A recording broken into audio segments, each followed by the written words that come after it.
कराची के लड़के मुस्तफ़ा आमिर के कत्ल केस के हवाले से मजीद तफसीलात सामने आ रही हैं और जैसे जैसे तफ्तीश हो रही है मजीद किरदार भी इसमें सामने आते जा रहे हैं। ख़ास तौर पे जो मकतूल की वालदा है, जाहिर सी बात है जवान बच्चे की मौत का गम वैसे ही वालदैन इनको तोड़ देता है, लेकिन वो ख़ास तौर पे मजीद तफ्तीश करवाने का इस हवाले से इस वक्त मुतालबा कर रही हैं। वो चाहती हैं कि जी कब्र कुशाई भी हो, दोबारा तफ्तीश भी हो।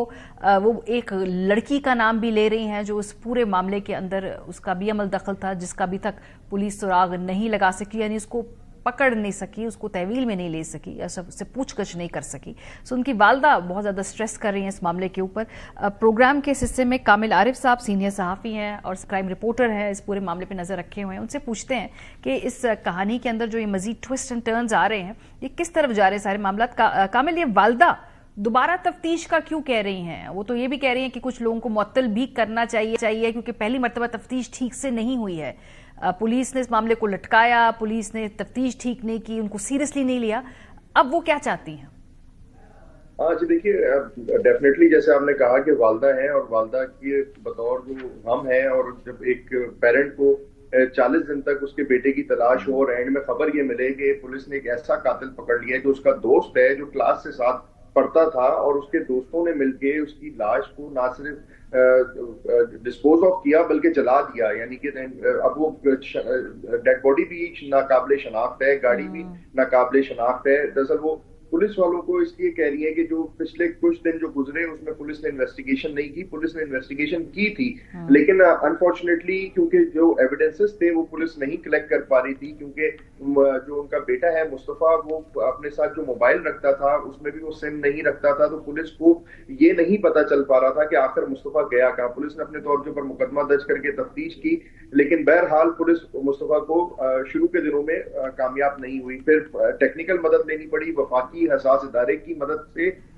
जो लोकेशन है वो पुलिस तक पता चली कि मुस्तफा जो है आखिर में जिस दिन घर से निकला है उस दिन अरमान अपने दोस्त के घर गया है। फिर वहां पर पुलिस रेड करती है। पुलिस रेड करने के बाद उस मुलजिम, मरकजी मुलजिम जो उसका दोस्त है, क्लास का दोनों साथ पढ़े या पहली क्लास से लेके 7 तक, तो उसको कस्टडी में लेती है। अनफॉर्चुनेटली अदालत से उसका रिमांड नहीं मिल पाता पुलिस को, और उसके ऊपर वजीर आला सिंध ने भी अपनी सख्त स्टेटमेंट दिया और उनको कहा, उसमें कुछ दिन पहले वजीर आला सिंध ने कहा कि जज साहब को ऐसा नहीं करना चाहिए था, उनको यानी सिंध हुकूमत जो है वो उसको बिलावास्ता इसके ऊपर सामने आना पड़ा। ये जो एक नया किरदार जिसका जिक्र वालदा कर रही है, उस लड़की का मार्शा है गालिबन उसका नाम, अगर मैं सही नाम ले रही हूँ, वो क्या मामला है? क्या वो लड़की पाकिस्तान में नहीं है? देखिए, मार्शा जो है वो मुस्तफा की दोस्त थी। अब हम ये समझते हैं कि पहली बात तो आनी चाहिए, तस्वीर आनी नहीं चाहिए थी, क्योंकि वो सिर्फ दोस्त थी उसकी।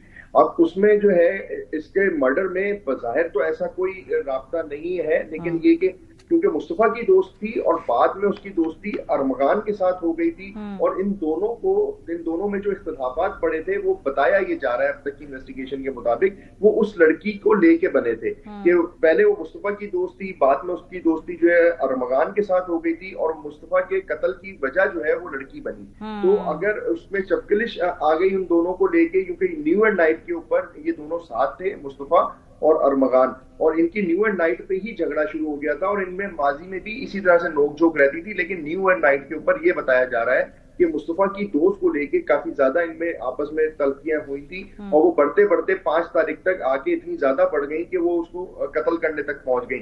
अब असल जो इंकशाफात है वो तो जो मुलजिम अरमगान है जो जेल चला गया है, पुलिस ने उसका रिमांड मांगा है, वो आ जाएगा तो क्लियर हो जाएगा कि असल में उसने मुस्तफा को कत्ल करने की वजूहात क्या बनी। लेकिन बज़ाहिरी तौर के ऊपर जो उसकी मुस्तफा की दोस्त थी, जो बाद में अरमगान की दोस्त बन गई थी, और दोनों को उसकी वजह से इख्तिलाफात पैदा हो गए थे, तो कत्ल की बज़ाहिरी वजह ये लग रही है। और ये जो वालदा साहिबा दोबारा तफ्तीश की बात कर रही हैं, क्या ये तफ्तीश दोबारा की जाएगी उनकी तसल्ली के लिए? उसका क्या स्टेटस है? मुतालबा तो है लेकिन अब होगा वो? دیکھیے تفتیش تو آلریڈی ہماری اس میں چل رہی ہے نا. دوبارہ تو جب ہوتی جب انویسٹیگیشن کلوز ہو جاتی. انویسٹیگیشن تو کلوز ہی نہیں ہوئی, انویسٹیگیشن تو ابھی آن گوئنگ ہے, اور انویسٹیگیشن کے مختلف پہلوؤں کے اوپر تفتیش چل رہی ہے. ابھی ایک ملزم پولیس گرفتار کر چکی ہے, شراز, جس نے یہ سارا انکشاف کیا. اچھا, اس سے پہلے تک جب تک ملزم شراز گرفتار نہیں ہوا تھا تو جب بھی ڈاؤٹ فل تھا کہ مصطفیٰ زندہ ہے یا اس کو مار کے پھینک دیا گیا ہے, وہ صرف کیا سرائیاں تھیں. لیکن شراز نے پوائنٹیشن کی, اور اب بلوچستان میں جو 11 تاریخ کو گاڑی جلی ہوئی ملی اور ڈیڈ باڈی ملی, اس سے پتہ چلا کہ مصطفیٰ کی لاش اور گاڑی. بہت ہی افسوسناک یہ سٹوری ہے. جیسے جیسے اس کے آگے ڈیٹیلز آ رہی, مزید اس میں بھیشناک پہلو ہیں وہ سامنے آ رہے ہیں. بہت شکریہ کامل عارف, ہمیں اپڈیٹ کر رہے تھے.